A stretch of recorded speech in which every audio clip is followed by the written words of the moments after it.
Hi, and welcome to Harajuku Data Lake. My name is Morris, and hi, Sergio. Hi, hello, Maurice. So today we're going to be talking about Internet of Things, but first I think we had a little bit of feedback from the last episode. So, Sergio? Yeah, well, one friend that he's Spanish, but he's in Mexico right now. He listened the podcast and he was a bit confusing about one of my statements. He thought I said that I will not really kind of negotiate the first contract with the company, and that's wrong. I mean, you have to negotiate, of course you have, but you don't have to do this kind of, you are not gonna move from that step. I mean, you are gonna negotiate this well, so you are happy with the first thing.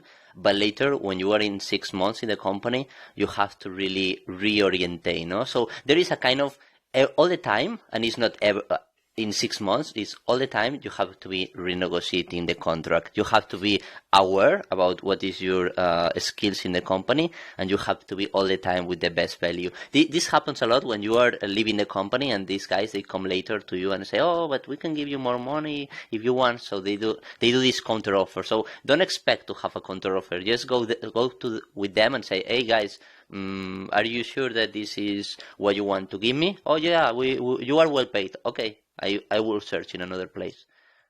That's the meaning. Okay, so constantly checking in with your company about your salary. Yeah, and your skills and what is your career in the company. That's important. And this friend, he also asked me, and he said, "Oh, maybe you never hire me, no? Because I whatever."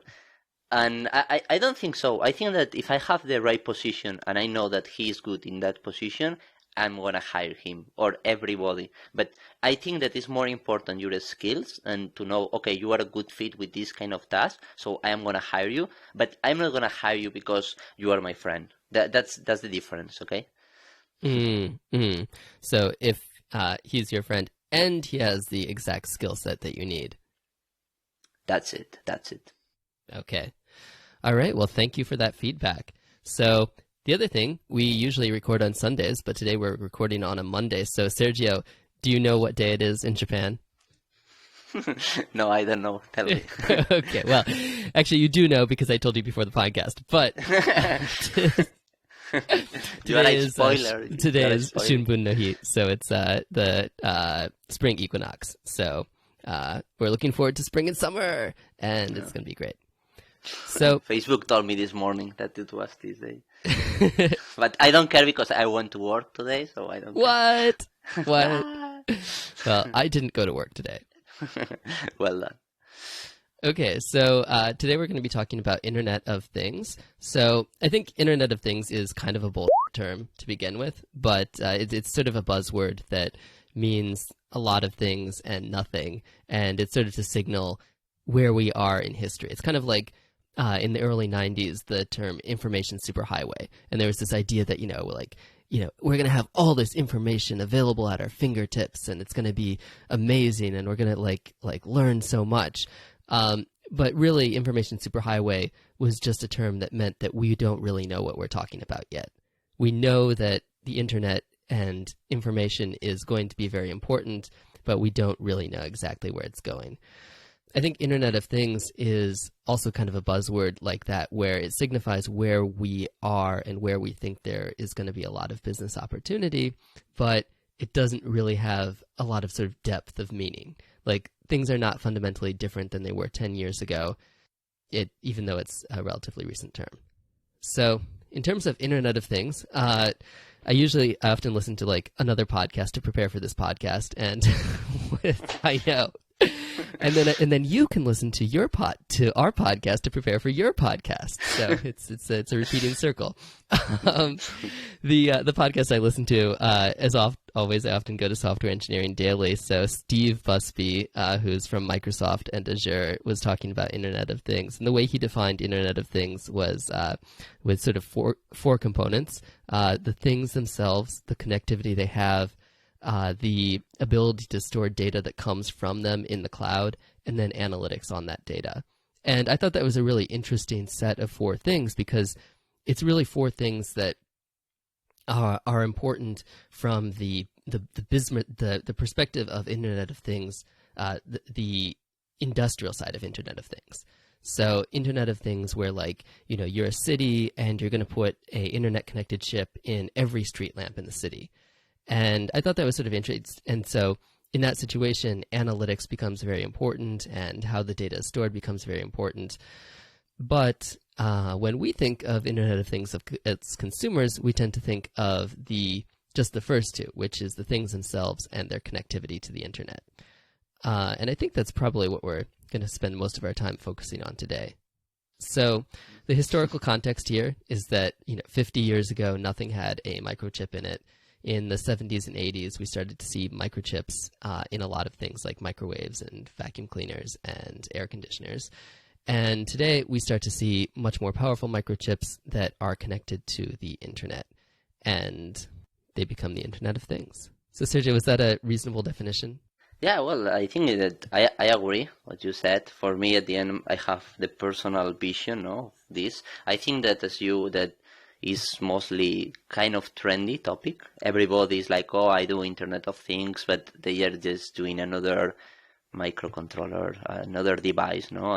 And well, this device can be bigger, can be smaller, can be. But for me, let me start that saying that Internet of Things is two words, right? Internet and then things. Internet, I think that it's important to understand what's the difference between just a thing and an Internet of Thing, and is that this thing is connected to the network. Okay, I think you know more about, or maybe you know more about me because you have a certificate, a Cisco certificate, right? Hey, those CCNAs expire after 3 years, so. Okay, so you are expired. Now, the thing is that when Internet was created, okay, we had kind of 2 billion of IP addresses. So we designed something for having more devices than that. That was the router. So we create private networks and then public networks. Okay. So what happened is that every device, every laptop, smartphone, you connect to your router, and this router is connected to internet. Well, there is a problem because you cannot, you need more effort to open a port directly from a device, from a laptop, for example. If you want to connect to for example, a video game, and you want to have low latency, because they have to connect to you, you want to use these ports, okay? So the problem is that doing this design, the IP version 4, the latency was increased, okay? Because we had a lot of devices between you, that is the final device, and the provider, okay? Right now, what happened is we have changed in the last 10 years. We have changed to the IPv6. Right now, we are in migrating. So if you ask me like, oh, which one are we using? Probably you are using both of them. But the interesting thing is that this one, it doesn't need a router because we have billions of IP addresses. So every device can have our own IP. The problem is that this management that we were doing in the router right now is in the device. So the device has more kind of responsibility. Okay, so what happens is that every device can connect directly to every device. Okay, you can connect from your alarm that is connected to internet. It has an interface, a network interface. It can connect to your fridge, and your fridge can connect to your laptop, and your laptop to your company, and your company to your whatever. Okay, so it's very interesting. Like everything is interconnected. Okay, that's the first word, internet. And the second one is that it's automatic. No, it has a microcontroller and it can execute some kind of code. Maybe it's by hardware, maybe it's software, but both of these terms, it's what we call Internet of Things. At the end, as we have already said, is something more trending.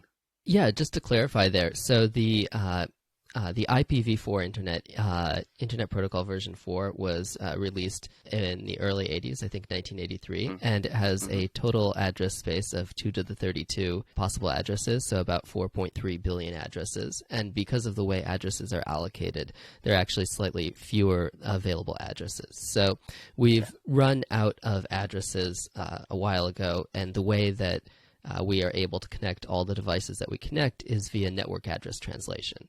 So, Yeah. the one IP address that I have at a company or the one IP address that I have at my house will actually be shared by a bunch of devices behind the single router. One of the sort of interesting things there is that effectively that means that the router becomes a security boundary. So for a lot of companies and a lot of homes, we assume that anything inside the network, anything on the local network doesn't have to be that secure because it can't be it's not accessible directly from the internet. The problem is that right now internet is everything. It's not only like what is outside your home, it's that your private network is already your public network. So this device must be more, as you said, no, like the bundle of security must be inside this device. Right. So the security boundary can no longer be the local network. So one of the and then IPv6 is 2 to the 120. It's 128 bits long.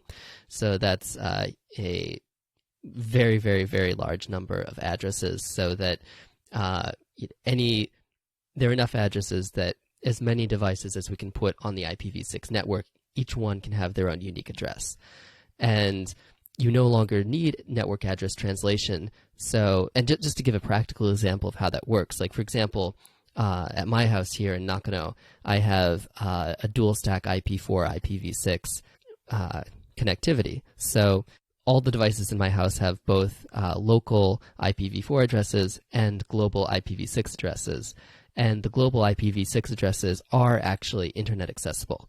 So if I have a Raspberry Pi under my desk running with a IPv6 address, even though it doesn't have a publicly accessible IPv4 address, I can still SSH into it from, my server. Yeah, it's interesting because right now mentioning this about the IPv6, no, maybe one day we see the next generation, no, but maybe we run out of this, and it makes sense right now because before when they created the IPv4, we were using computers that they were 32 bits. So in that moment, what makes sense, to have this space for an IP? It was the number, integer, and signet integer. And right now we have the IP version 6, that is the 64. So we have so many. It's actually 128. Yeah. So we are gonna be evolving, So maybe one day we have more planets. We need more devices. Okay. No, the whole universe, the atoms in the universe. Who knows? But it's very interesting, no? It's like everything has very relation with the technology in that moment. Yeah, no, I love IPv6 because I feel like it brings us back to, in some ways, it brings us back to the original idea of the internet, which is that any two things can connect to any two other things. Whereas right now, we're really reliant on centralized servers to transit data between two places. Yeah. So it's actually relatively hard to establish a connection just on IPv4 between two devices because both of those devices will be behind network address translated routers. Yeah. So IPv6 brings us back to like the dream of the internet, which is like, I have a phone in my hand and it can talk to the alarm clock at your house or whatever. One friend sent me the same. He's a sysadmin, and he sent me the same words like, "Oh, I love IPv6 because then every device will be able to be accessed." But this is also kind of a problem, don't you think? That or more than a problem, I think that is just the idea. But later, internally, what is happening is you have some providers, the ASP. They are controlling all the information that they are sending. So I agree that we can create right now more kind of peer-to-peer devices, and I think that this is the real IoT, and then this is the fake in IoT, that is just one device that is connecting to a server. He doesn't even care if he has an IP address or not.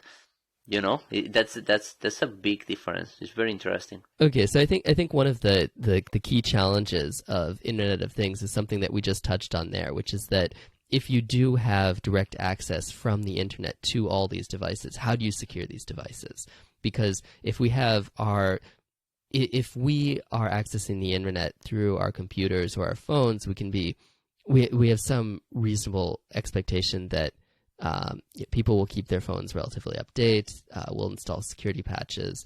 But when it comes to just random devices around the house, I can't really be expected to install security patches on my toaster or my microwave or my refrigerator. But these are essentially computers that have that can have all the same vulnerabilities as a desktop system. Yeah, yeah. Well, this will always happen, right? I think that focusing on the topic about the kind of security, because at the end is everything related. The first layer, okay, is to have a standard. And a standard means that there is kind of legislation that it makes you to do some kind of high standards. I mean, high techniques, high protocols to use best practices. No, so I think that this is the first one. If you don't really, how can I say, if you are not using these standards, maybe you have to be fee, not you have to be kind of you can be sued. So if you are just leaving everything open, okay, there is organisms that should care about. For example, right now in Europe, it has been already it has been created. Well, it's already been approved. The General Data Protection Regulation. That this regulation is coming in 2 years, okay? It's going to be efficient in 2 years. So that means that all the companies that they are working with, devices that they are sending private information, kind of privacy, okay, privacy, they must have some kind of methodologies, okay? Like, for example, they have to allow the guest, to the person, to the user, to be able to remove everything about him, so you can be forgotten of that database. You must have a data officer, who is the person who is responsible for that data, etc., etc., etc. Okay, so more measures that you must follow just to be with higher standards of security. Okay, the second one is what you mentioned. It probably is when you start working with computers, you know that you are in this kind of field. So, I mean, if we want to have a shop that is about flowers, you need to know how to plant a flower, how much water they need, everything, right? So here, if you are working with something technically, so technology, and this is connected to internet, you must have some mechanisms that provide the highest security, and one of them is be able to spread all your software at the same time. Okay, be careful, because if you do it wrong, then you will be hacked. But the thing is that it's the same. The best example is with Tesla.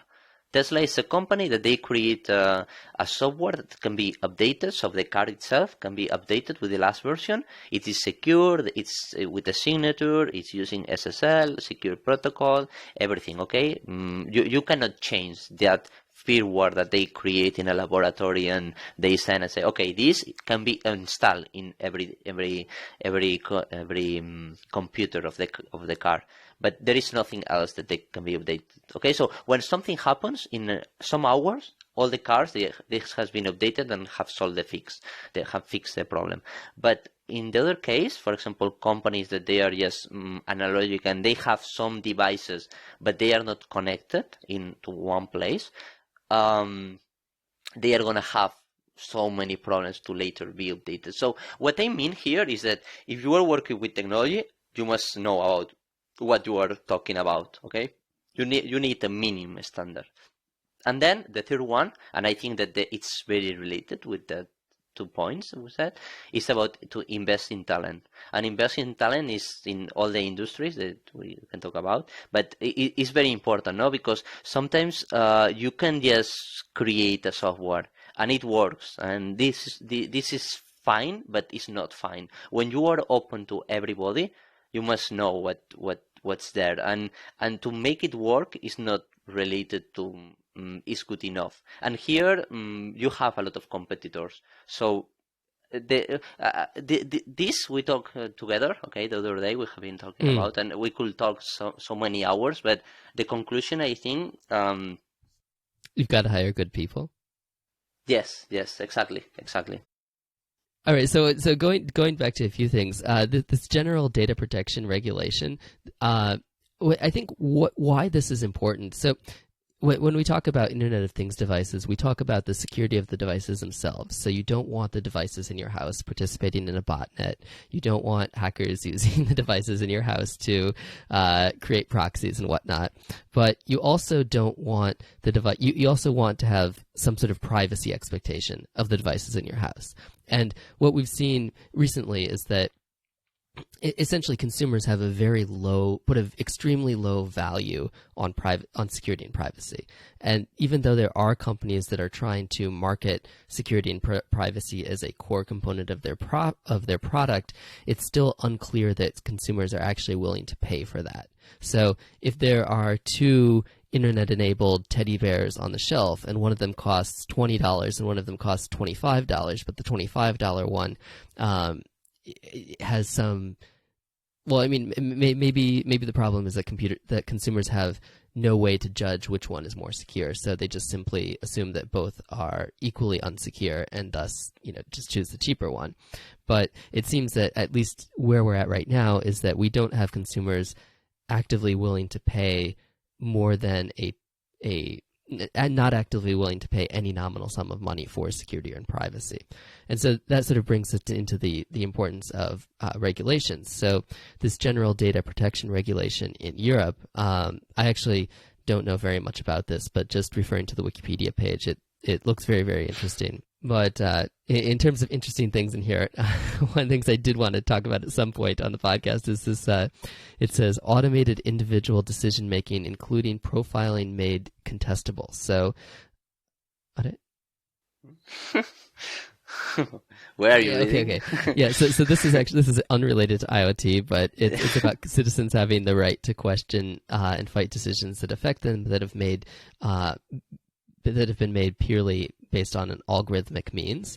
So I thought that was really interesting because I'm interested in the topic of algorithmic bias and the ways that machine learning and algorithms can learn the biases of their creators and recreate those biases in different ways. But that's neither here nor there. Go ahead. I think sort of the point of bringing this up is that the role regulation plays here is that it creates a sort of minimum standard of security and privacy expectation for devices within a market.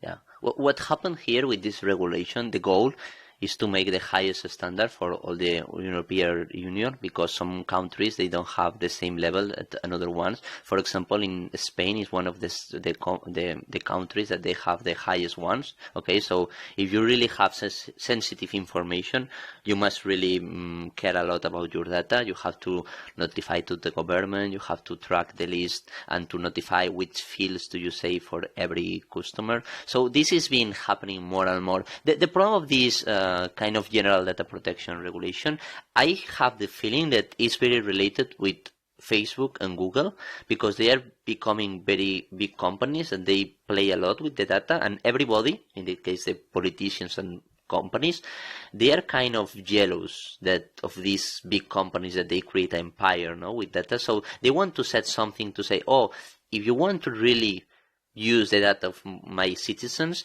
you have to pay more. This specific new regulation, this is related a lot with USA. This is going to affect a lot because USA doesn't have this kind of legislation. So right now, if you want to take the database from the European Union to outside, in this case USA, you are going to have to be very careful, okay? And you can have a huge fee of $20 million, okay? So yeah, and what I wanted to say before is that what we have been discussing the other day is about the security is something that you cannot measure. We don't really used to deploy a new version of the product because the security. Okay, if there is something that is terrible, of course, but the business people, they just want to release a new version and to have new features, not security. But I think that the people that they are more talented, they don't think about security as a feature. They think the opposite. I don't consider that they have to do something extra for making this secure. I think that if it's not secure, it's not done. So this is what I mean about the investing talent. These people, I cannot I cannot understand a product that you can change a integer, a number, and then you are in the account of other person. No. One of the requirements, and is the base, is the security. It's very difficult to, after you design all the platform, you put something that is just a layer that is the security. It doesn't work. We have seen this, for example, with applications like Redis, that or other stuff, okay, that they just delegate, the security to outside of the platform. So later, what happens is that you can use some commands if you access to the Redis instance and you just know the authentication, for example. They have discovered this is already solved, okay, but in the past you could change and get root of the system through some commands of the Redis itself. With the set config, you could set some files that they were pointing to another place, and then you use the logs for load the file in the memory and then execute the shell. Okay, so what it means is that it works when you are small and you really want to release a product very fast. But as soon as you are growing, well, that's a first citizen, no? The security, even the performance, the architecture, the latency, all of this stuff is something that if it is too slow, your software is not going to be used. And this is something that the people, they appreciate very fast. But if it's not safe, if you are not a person who is like, very, very talented and he knows, okay, he's a pen tester or someone who knows about security, he's not going to realize. One of the things that the best things of this new project that Google prepared, the Zero project, I think they call it. Project Zero. Project Zero. It's about that they try to pen test all the companies and all these big softwares before intruder or a malicious person tries, no? So they are safer, no? And they report. No, and just to be clear, these are not Google's own products. Like, this is Google going out and pen testing other companies' products, including open source products. That's it. Well, I think I agree. Yeah, that's it. Okay, so one of the other things that you touched on was the automatic update story. So, and you used Tesla as a positive example there, because here is a company that comes from the technology industry into the car industry, into the automobile industry. And because of that, they have this technology mindset, and they are able to update all of their cars over the air successfully without a lot of issues. I think the flip side of that is this story that I'm looking at in Wired, which is from 2015, which is hackers remotely kill a Jeep on the highway with me in it. So yeah, I read the same one. Yeah, that's true. It's a wonderful story of what can go wrong if your security story isn't top notch. And I think one of the questions with Internet of Things devices is that if I only spent $15 on this toaster that happens to be internet enabled, who is going to pay for if I want to use that toaster for another 10, 15, 20 years, who's going to be running the software updates on my toaster in 20 years? Yeah. I think it also gets to the last point on our agenda today is Internet of Shit, and I think it also gets to the question of, why do we actually need an internet-enabled toaster, refrigerator, light bulb? Well, let's clarify that Internet of Shit right now that you mentioned is a channel in Twitter that you can follow, and well, that's amazing. That's hilarious.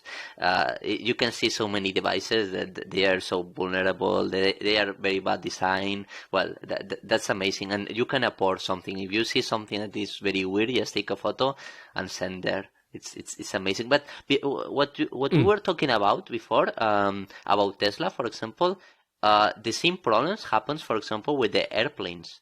Right now, one guy that he presented in the RootedCon in Spain, he presented how you can hack airplane. So I mean, well, there are different layers. Okay, he's just making a proof of concept. He's trying to make with a drone like an airplane. So he has the same software. It's very interesting to listen all of this stuff. But he just wants to conscientiate, to the industry that they must to be more careful, because they are safe.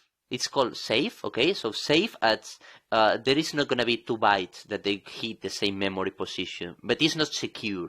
So these are two different concepts in the airplanes, in the aviation world, that they are very, very different. So I think that we have to promote, no, and to do activities and make understand to everybody that is very we need to invest in security. It's something that you must do that, or if you are not willing to do that, just don't start working with these kind of tools. Because imagine that you are in an airplane and you are just connecting to the machine, to the screen that you see, the monitor. You are watching movies, and maybe someone he's hacking over there, and something happens, and well, that can be terrible, no? So because nobody wants this kind of thing, I think that we should focus more efforts, no, in that line. So the same can happen in a car, no? The same can happen in an airplane. The same can happen in a boat.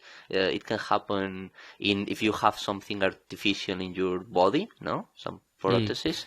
Well, I think that there is no answer to this question. I think that we must do some legislation, no, that must care, and I think that everybody must be more aggressive and less tolerant. No, like, oh, I have a toy that I gave to my sister and my daughter, and she's playing with that, but it looked like that this toy is recording everything we are talking about, and they are analyzing. And well, if there is someone who discovers this kind of problem, we have to raise our hand and stop them, no, and even sue them, no, somehow, or go to the government, and the government should care about this. But for example, there is another just short example, last one. Okay.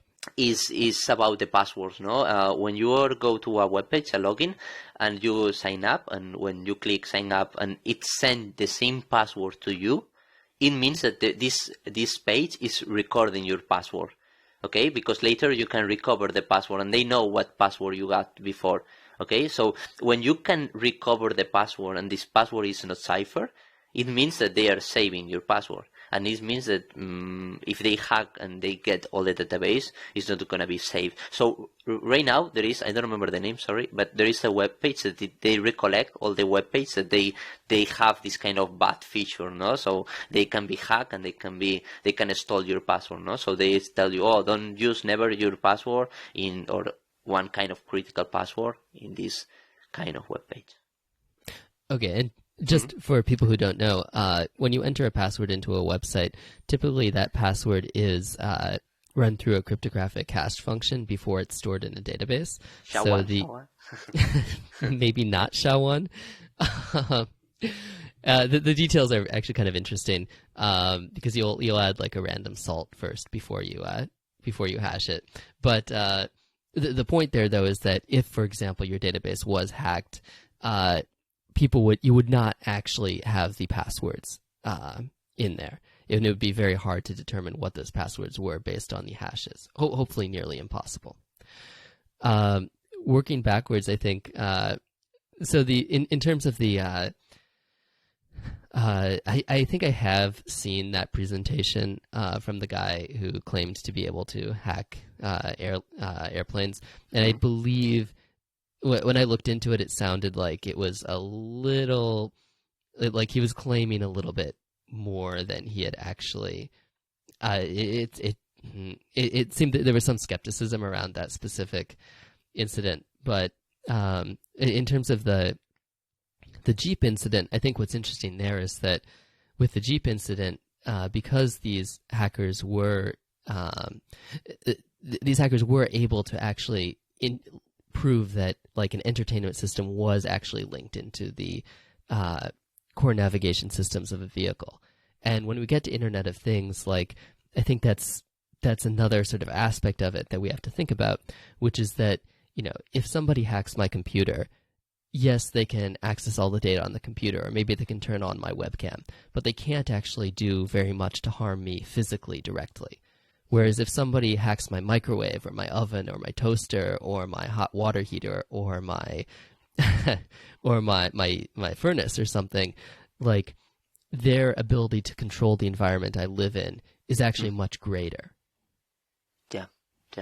Yeah. So I think that's sort of one of the other strange aspects of Internet of Things is that not only may they be less secure in that they're developed by companies that don't have a very strong ability to secure these products, but they also may be able to inflict, in some ways, like more real damage in the world. Yeah, I think that this real damage right now that you mentioned, I think this is more progressive, no? So they know more about you, they can track you, they can do something that affects to you, no? They know your weaknesses, no? Because you are like, oh, afraid about this, or you like this, no? So they know what you like, they know what you hate, so they can use this in favor to do something to you, no? So imagine that we are talking about one guy that he doesn't have any responsibility, but imagine a director of a company who that this guy he has to close a deal, no? And there are a lot of millions over there, no? And with this Internet of Things, we some companies, they are able to sell your data, and you can process them and say, okay, this person, he's gonna be sensitive if we start talking about this and this and this. So everything is kind of business intelligent, no? And we are talking about the levels that they are very. Everybody can be affected, no? All the time. So we don't have to be afraid until they use against us, no? The system helps you, the system covers you until it doesn't, until you need something, no? Okay. Okay, one thing is that guy that you mentioned before about the aircraft hacking. Yeah. His name is Hugo Teso, and he's Spanish. Okay. Oh, He's okay. Spanish well, or we can from link to Argentina. it. I don't remember now. But yeah. This guy, he published a book about all the stuff that he researched for several years. He likes to manage planes, and he started working like, oh, what is happening if I ask this about image of a hard drive that they have, and he was researching, and he explained in a couple RootedCon, that is a meeting in Spain of the highest security people, and well, believe me, he prepared even all the base with airplanes. He knew where it was going, where they are arriving, everything. So he never did nothing illegal because he was very carefully, but he had the software, he was able to inject commands. So yeah, it's possible. It's not a joke. It's not a joke. The companies, right. all the companies, they are moving so many millions that they don't care. But this is happening. It's something that he has already proved, and this is not a joke. Okay. I think where do you want to go next? Well, as I have another story to explain. Are we sure we want to share that story? I like. Yeah, I think it's fine. I think that is something that somehow I help to the community. Okay. Well, yes, please share the story. Yeah, and, well, okay, so this ago, is a story about a Raspberry Pi. Yeah. Okay, so well, time ago I was playing with a Raspberry Pi, and I found a project. I don't remember even the name, sorry. But this project allows you to remotely to control your Raspberry Pi and then write code, and this code was automatically executing the Raspberry Pi. Okay, so it was like you have a web page that you have a interface, a terminal, and every command that you run in the terminal, this connects to your Raspberry Pi and executes the command. Okay, what I did is it was very easy. Okay, it didn't have anything, but I just changed the IP address that the device was connecting. So I just changed the IP address of my home by localhost, okay, and then all the devices that they were connected in that moment, they connected to my account, okay. So in a moment, I got like 500 IoT Raspberry Pis into my control, okay. In that moment, I said like, I don't care at all. I didn't do nothing illegal, of course. I just double checked that I had the access to these devices, and I had, but nothing, LS and ID. And I left, and the next day, the founder, the maintainer of this project, he sent me an email like, "Oh, wow, I saw that you add 500 devices in a moment. If you need something, please let me know." And oh, thank you, thank you, thank So you. he was like really, really happy that you'd Yeah, connected 500 devices to his yeah, service, not realizing that by just putting in localhost in the host yeah, name as opposed to your own IP address, you had accidentally connected to all the devices yeah. attached to the service. That's it. So, well, I replied to him and I told the truth, like, oh no, no, sorry, they are not my devices. I just discovered a way to connect them, and I told him that, oh, I haven't done nothing wrong, and Okay, so you explained the whole situation to yes, him. yes. And he replied me, and he was in that moment very angry, like, "Oh, I'm gonna sue you. Don't do nothing. Don't even uh, nothing." He was very, very angry, and he fixed the problem very, very fast. He just needed to remove that parameter. It was nothing important, but he was affected, no, in that Okay, case. so in terms of the bug bounty that they paid you, how many thousands of dollars did they pay you for this important bug Oh. bounty, this important vulnerability that you reported? Nothing. In that moment, nothing. No, no. Oh, huh. Yeah, I think that I have done this with several companies. I report some bugs, but I don't expect that they pay me. It's different than the bug bounty. In the bug bounty, you are just kind of searching the money or something like that. But in these things that I am using and I discover something and I report them and mm, Hmm. for me, it's fine. The problem right now is that with this kind of legislations and regulations that we have been talking before, at least in Spain, if you report something, maybe you are sued because you have tried to access to something illegally. So Hmm. sometimes some people, some friends, I know them, they discover a lot of things, but they never report because if you report, you can be sued because you have discovered that thing. So sometimes it's better that don't do nothing. In a moment they Hmm. lose information by some Russian hackers, okay, leave it there. Okay, so it's not your concern. But in this case, I just it was the kind of so easily, no, to be able to access to so many IoT, and then this kind of aggressive conversation, like, oh, don't do nothing. He was in this kind of bad mood, no. But I explained him like, oh, don't worry, it's fine. I'm not gonna do nothing else, and I haven't done nothing, so you don't have to change any configuration, nothing at all. So it was at the end. I think he understood that this happens a lot. This happens a lot. It's very common. It's very common, and you have to be very careful. When you are more professional, there is a limit that you know that you don't have to pass. You know that you don't have Hmm. to even try to get the credentials of something. You just access. Okay, you just prove that you have access there, and that's all. Yeah, that's a really interesting discussion. I mean, I haven't ever had an experience like that, but I do have a lot of letters and a hyphen in my last name, and occasionally I have been to websites where when I just put in my full name, um, the server crashes. So I don't know. It's not the same level, but Yeah. these are bugs that you run into in the course of using a website as a regular user, but they also open up the possibility for security vulnerabilities. Yeah. Let me say something that is very, very important, and I think that the people that they listen, they would like to know. And when we are talking about IoT, I think that the most concerning about security is the privacy. I think that everything is not about if they got hacked in like okay, the company is gonna have a terrible image and nobody's gonna using them anymore.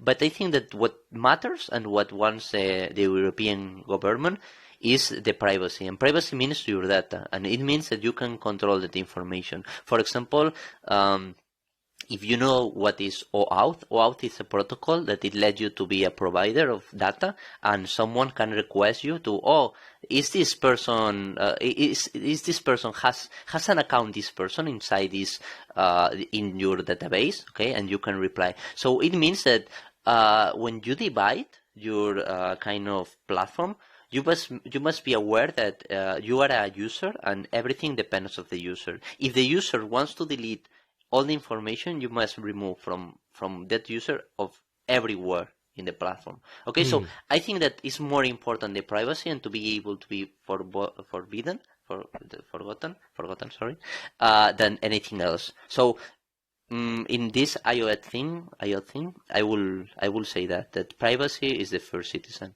Absolutely.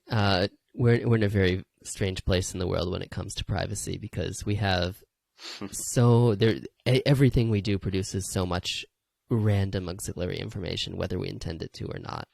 And for example, as you said right now, we are in Japan, and I think in Japan they sell the information about everybody all the time. I know some friends that they receive kind of sales in their post box and all kind of stuff. So I think the companies here, I think my suspicion, but some friends they told me that that's true, that they are selling a lot of information from you and okay, how old are you when you are gonna be 20 years old and you are gonna have this kind of party that they prepared, all this stuff. So they are doing a lot of sales with your own information, and you don't have any way to know who has your address, how you can remove yourself from these databases, anything.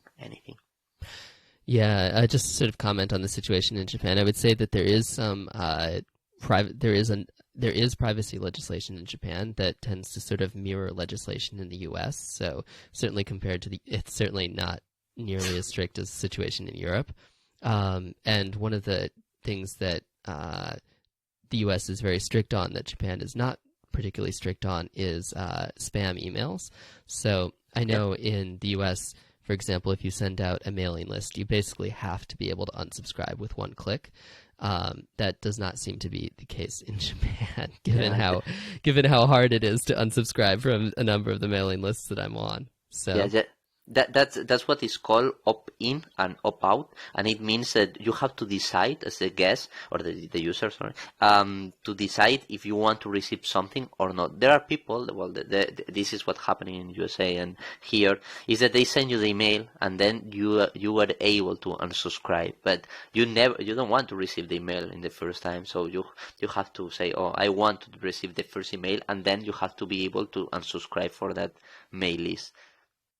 Yeah, this general data protection regulation also seems to talk a lot about privacy by design, as well as making privacy by default. So making sure that checkboxes are not pre-checked with the least private option, but checkboxes are checked with the most private option. Yeah, that's it, the default option. Yeah, another thing that is very important. Oh, I forgot. No, hey, you worked all day. I understand. Understand. Yeah. Well, so really, so tired. Wow. But that was important. I want to mention because it's important. It's important. I have so many things in my head that I want to explain, but we don't have time. The list of topics that we have over there is terrible. I know. And technologies. We haven't talked anything about technologies, right? Okay, so just to give listeners a sneak preview of a few of the technologies involved with Internet of Things that are kind of important, but that we will probably not cover in depth today. We have IPv6, IP version 6, which we did talk about. We have microcontrollers, internet-connected microcontrollers. So those can be things, everything from basically, Raspberry Pi-like devices. We have messaging formats like JSON and CSV. We have protocols like MQTT, AMQP, HTTP. We have cloud platforms like Azure and AWS. And finally, we have cloud analytics on top of those. Yeah, well, what I wanted to mention, I remember. That's my problem. I forget something, and in 30 seconds I remember. That's very interesting, but in the moment it's like, what? I have to write it. The thing is that if you are developing and creating a system that has this kind of IoT, or even it's not IoT, it's just an app, I don't really care if it's IoT or not. Just don't save the information that you don't need. That's a basic right. advice, but if you don't need the name, don't save the name of the person, because this is going to help you to be more safe, and they aren't going to be able to relate information. So, okay, if you are working with, in our case, fintech, don't save whatever you don't need. If you are saving information that you want only to store, but you don't really have a business model over there, that doesn't make any sense. You have to be more strict later with the certifications, how you manage that information, how the backups, all of the stuff, and believe me, if you don't need the name of the person or the name or any other information, don't do that. Maybe you can partner with another CMS that can handle the information for you, and you just do what you are good at, no? So that's what I wanted to say, that about privacy, about the take care about the sensitive information, and everything you don't need. Okay, so now Okay. about yeah, say. Okay, no, I just think that this is like, since this is an episode that's completely filled with tangents, and we have like a lot of tangents about security and privacy, I definitely think that that's a really interesting thing, where I think the default from kind of the 90s and the 2000s was, historically it was actually impossible to save all this information. It was impossible to collect all this information. It was impossible to save it. So in like the 90s and 2000s, we realized, oh my God, we can save all this information. We can run analytics on it. We can do all these cool trends. And so the default stance for a lot of people was, let's just save all the information, put it in the data lake, figure out what we're going to do with it later. But at least, any information, doesn't matter what it is, just save it, and hopefully we'll find some value in it. And now we're in sort of this other place where information is actually kind of, it's like toxic waste. Like, you don't actually want to be holding on to a lot of this information. Like, you should only collect information that you want and that you have a purpose for. And it's an interesting sort of change, where now it's much more important to not have information, whereas previously it was important to collect as much information as possible.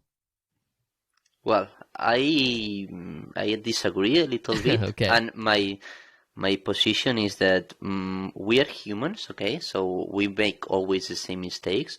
I think that we just start something technology that we didn't know at all, okay? Everything is like, okay, in 20 years ago, like more of the people, they were just developers, people that they understand what was a TCP connection, okay? And right now it has changed a lot. Okay, so what I want to say is, do you know why do we have traffic lights? Do you know why there are more and more all the time? I can think of many reasons, but please tell me why we have traffic lights. Well, the reason is that there are people that they have died. And when there is a car and they have an accident in one place, it's in that moment after someone died that they put a new traffic light. That's why there are several marks that are telling you, oh, stop here, go faster, or whatever. And every time it's slower, because there are so many people that they had this problem. So with the Internet of Things and all the stuff in the computers, it's happening the same model. We are doing the same mistake. We are just waiting until something happens, and then we are gonna somehow fix it. No, we are developing the best practices because we did it so many times wrong. No, what happened in GitLab we talk about is something that it could be prevented, but no, it happened again. But everybody learned and everybody checked the backups in that moment, so everything become better. No, so we need these mistakes, and this is already a moment that is happening. And webs, like we said before, like Twitter, Internet of is an example that they want more followers and they want to be more conscient, everybody. So I think that's the reason, that it's not something that we just learn. It's that, okay, everything is new, let's see what happens. Oh, happened this, okay, let's do this. Okay, happened that, let's put more more regulations. Right now we are talking about regulation, and everything that we are talking, and these IoT devices is not something new. 20 years ago we had the peer-to-peer with Napster. This is not new at all, but right now we have the legislation, everything that. And I link this topic with the kind of government, business, money, economic. So that's it. Right. Well, I think everybody is kind of waiting for that thing that consumers will really wake up about security and privacy. When we're talking about recent news, this is from February 28th. This is creepy IoT teddy bear leaks great more than 2 million parents and kids' voice messages. And it's like, is this going to be like, maybe this specific story isn't the issue, but maybe at some point there will be so many stories like this about, an unsecured MongoDB or whatever it was that ended up with all these recordings available online. Like, maybe at some point there will be the straw that breaks the camel's back. So I have an experience with this, with real life, and maybe already 6 years ago, no, maybe 7 years ago, I did one of the first talk of security of Android, And I did one proof of concept, okay, that it was very interesting in that moment. Okay, we're talking about 6-7 years ago. Okay, that's a long time ago. It was very first versions. But in that moment, what I did was an application that you allow just internet. So the permission was internet, and by default you had access to all your SD card. So what happened, this application was normal application, it could be anything, but in the background it was getting all your files from your SD card. So everything was WhatsApp, everything, all the backups, they were sending to my server. Okay, so this is something that it's completely crazy. Okay, and right. It's unbelievable that yeah, this would even be possible, but it was in that version of Android. It was, and right now it's happening in the new companies that they are releasing something. And there is another, maybe we can talk later or now about the technologies, but there is another topic we haven't mentioned and is very important. It's about the countries, okay? We were talking about Japan, Spain, USA. I know that in Mexico, they are very transparent. But whatever they want. So if you are a citizen, you have all your information public and you cannot revoke from there. But if you are a kind of a politic, you are not going to have nothing over there. Okay, so that's the two sides. And then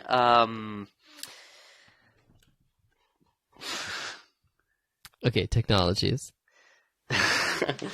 No, what I mean. Today was a tired day, I think. Okay. I will remember. Give me 30 seconds. Okay. Oh, yeah, I remember. Okay, so the big point is about China. China doesn't have any kind of regulation. We are talking about some guys that they are just copycats. They copy everything that they see. They reverse engineer everything they see. You cannot talk about, I have this pattern, this legislation. No, they don't care. They are going to take your product. They are going to do it. They are going to reverse engineer. They are going to create a version. They are going to do it in big scale. They are going to sell, they are going to get feedback, they are going to improve, and they are going to have so many mistakes, and they don't care. They are going to release first version, second version, third version, and if there is a moment that they are going to be better than you. I don't remember the name of that thing that has two wells, and it was a company, it's like a bike, but they were... the hoverboards. Yes, and a Chinese company bought this American company. So it was something completely crazy. So I think in China, it's a place that no rules. And it's like, okay, the most aggressive person, he's the owner. No? So I think that this is a very, very interesting topic, and we can talk a little bit more about that. Yes. I think there's the idea of, we could do an entire episode about intellectual property and China. And yeah. What should our final topic be? So Sergio, I do want to kind of wrap things up, but do you have any Internet of Things devices, or are you planning on buying any Internet of Things devices? Oh, what a question. I thought we were going to talk a little bit more about technologies. I have some devices. Yeah. For example, let me answer this question and then we go to the technologies very fast. Okay. I think I have some devices, Fitbit. I use some devices for the weight, for walking every day. I have these kind of devices. I'm not so worried about this because at the end it's something that it's like a balance, no? If they are able to hack this information or to obtain this information, for me it doesn't really matter so much. Of course, until the moment that they use them against you. But I think that you cannot be so paranoid. You cannot be all time living like, my information is over there. I think that we can get so many things positive from all this stuff that is happening right now. So I think that we are in the right direction, but the problem is that the path is painful. But I have, and maybe in the future I get more devices. I have, of course, my smartphone, my computer. But I think that I am not really the target because I am a person that understands very well how it works, and I very I can create false positives. And this is terrible. The false positives, when you are analyzing the data and you see so many false positives, that's terrible, because 20% of error means that you are not doing this right. And if you are faking and you are saying that you are from another school, you are sending, I don't know, you are not synchronizing your device with internet, something like that, it's not useful, no? Imagine that you want to trick me, to do something to me, and you send some information that I know that I post that and it's false, no? So it's gonna be terrible. But I think that I'm a guy that has been working with security so long time that I think it's not impossible, but it's going to be difficult to do something like social engineering, spear phishing, because this has been some of my topics, no? So it's kind of difficult, but even it can happen. If it doesn't happen to me, it's because I get some precautions, no? So I think so. I think so that I can buy devices or even share my information in internet, because I think that it doesn't really matter. They are gonna obtain the information and they are gonna be analyzing other people. So I don't think it's so terrible. The problem is the governments or this kind of stuff that we are responsible for that. No, so we are developers. We are doing a platform. I am responsible for that, and I care a lot. And when we do, I think that I follow the best practices. And for me, every time that I write a feature, I care a lot, and I spend time thinking about how this can be bypassed somehow. Right. The things that we deal with as software engineers are actually really serious, important societal issues now. They're no longer just they're not like things that we couldn't in the 90s that we didn't take very seriously. They are very important now. Yes. I think so. I think so. And I think, well, as I said before, no, when you have a team that has talent, I think that it is easier. Yeah. Okay, so finally a little bit about technologies. So I know both Amazon and Azure sell these sort of Internet of Things products in the cloud. And what I understand them to be is they're kind of like they're message hubs, things sort of like Kafka, where you have a bunch of devices and they're putting in a stream of messages, and those messages are then getting read out, and maybe there's analytics being performed on those messages. Raise your hand if you understood what means Kafka. Sergio, what is Kafka? Well, you can explain that, you said, but hey, Kafka I don't want to explain what Kafka is. Kafka is just a system of queues that is for ingesting data in a big numbers. Okay, so it's just kind of first in Amazon, Kafka is like Kinesis. Okay, and in other platforms. How does saying Kafka is like Kinesis help anybody? Oh, well, but I think that this is very off topic, and that's not the idea. Okay, sorry. Okay, back up.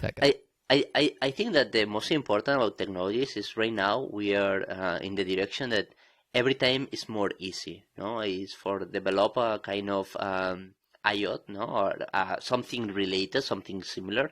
It's very easy. I think the stages that you must follow is the tech, no, the kind of requirements that you have. If you want to do something streaming, if you want to send small signals, if your device is kind of, you need to integration of the data, if you can lose packets, if it depends, no, the requirements. Then you can choose technologies, and I think there are so many. We could be all day talking about them. I think that AWS and other platforms, Google Cloud Formation, all of them, they help you because they know that it's something that you want to do a business with them, and they are going to earn a lot of money. I think that right now there are new protocols, formats. All of this stuff is very interesting. I think that you can do a lot of things that they are very custom. So, like, for example, you mentioned Kafka, no? But I think that Kafka is something that if you don't have a kind of huge company and you don't want to make a custom version of Kafka, you don't have to do that. Just use something that is already done and is for streaming, and maybe it's a little bit more expensive, but it's going to be faster to develop that. So I think that right now, if you want to start with this kind of IoT thing, I will propose that one, don't try to be like, I am the kind of guy that uses the beta software, because this is terrible. Okay, because right now a lot of business, they start using these tools. They start using a lot of pull requests. They are developing what is now MySQL. I mean, MySQL now is enterprise, is well proof, is stable. Okay, everybody knows, and it has been proved for several years. But right now, all this stuff is not proof. Nobody knows. Well, some guys, and these guys, you need one person who must know a lot about Kafka to maintain a system like Kafka. Okay, that's it. Or for example, Elasticsearch. Okay, it's easy to use, but in the moment that you have an index that is broken, you have to migrate the data, you have to change something, you need someone who knows a lot about that. So the knowledge is very deeply. Okay, so it's the same like the protocols, no? MQTT or well, it's nice, no? We have a library that's cool, but when you start working with these protocols, well, you need to know what you do and what to send, because maybe you think that it's lighter than JSON, for example, and that's not right. Maybe you are sending a lot of trash, no? Later you are sending everything duplicated, no? So you can use other methodologies. So, my advice, no, in this is be very careful. Be very careful and don't try to make a huge investment of custom technologies instead of use something that is already done. Even you think that, I need to, and it's cool, no? I think I said the same in all the podcasts. Try to be a commodity, no? Don't be like, I want to do the Genesis and make something nobody has ever have ever done, no? Right. Many of these problems that you're facing are probably already solved. So finding the tool that solves your problem, the stable tool that's been stable for 10 years that solves your problem is probably a better idea than assuming that you have a unique problem that nobody has ever solved before.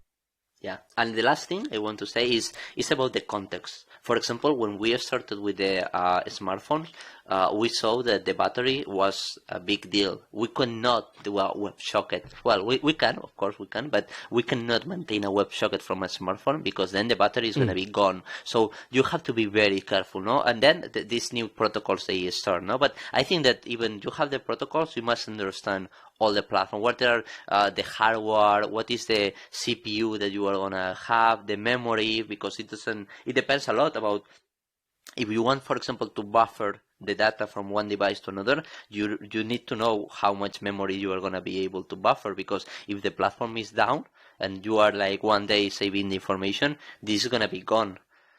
So this is what I mean, that this is something non-trivial. But if you use a stack that already provides, or even some companies that they offer everything already done, it can be very, very interesting. The only problem is sometimes you create your own kind of company device, and there is nothing that fits perfectly, and you need to do something custom. Well, that's the normal thing. Okay, I think finally, I just had sort of one final question, which is, I know we've sort of turn to if you're doing something in the IoT space or the information technology space in general, you need somebody, you need experts that know what they're doing and people that know about security on your team. But how do you actually find these people? Like, I know a lot of if there are a lot of people with great business ideas that can basically get by with like a WordPress installation. How do they deal with the security problem? Well, what a question. I think that my answer is going to be try to play a lot with all the kind of stuff you have around you. Try to break things. Try to I bought some years ago, I bought a phone, one of the first ones from China. And well, in 3 days I broke it, because I changed the firmware and it go like, okay, now is done. I cannot do nothing else with that phone, no? So I think you have, but you have to play, no? So I think with all this stuff that we are talking about, because it's IoT, okay? We are not talking about, a laptop and everything is already done, no? It's something that is so new. I think you have to find companies that they are doing similar things. You have to read a lot about what can fit. You have to play and try and have errors. This is what they said about China. China, they don't care about to make 1 million of devices that later they have security problems or not security problems, but they just don't work after 1 day because the data is got corrupted or whatever, or the memory. They don't care. They create a new version with another million of units. and they create another version with 2 million of units. And well, right now they are huge, and they are huge because they don't care about so many legal stuff that you are not agile anymore, no? You are just very, very slow, no? You are a giant that cannot move fast. So I think as a person, you have to forget all these kind of, oh, maybe I have legal problems or that. Of course, don't hack something that is not yours, but you can have a virtual machine and start working and playing. The same with Docker, with serverless. You have so many stuff. For example, Amazon. Amazon has the free tier, so you can play with almost all the services free, or it's very cheap. So just try them, no? AdWords, as you are doing. I think that is very important to play with all this stuff and learn. You are just gonna learn with mistakes. Right. Well, I mean, that's what we're basically doing with this podcast. We're playing, we're learning, we're trying to figure it out. And I think with that, it's a wrap. So thank you, Sergio, and I'll talk to you again next week. Sure. Thank you. Bye-bye.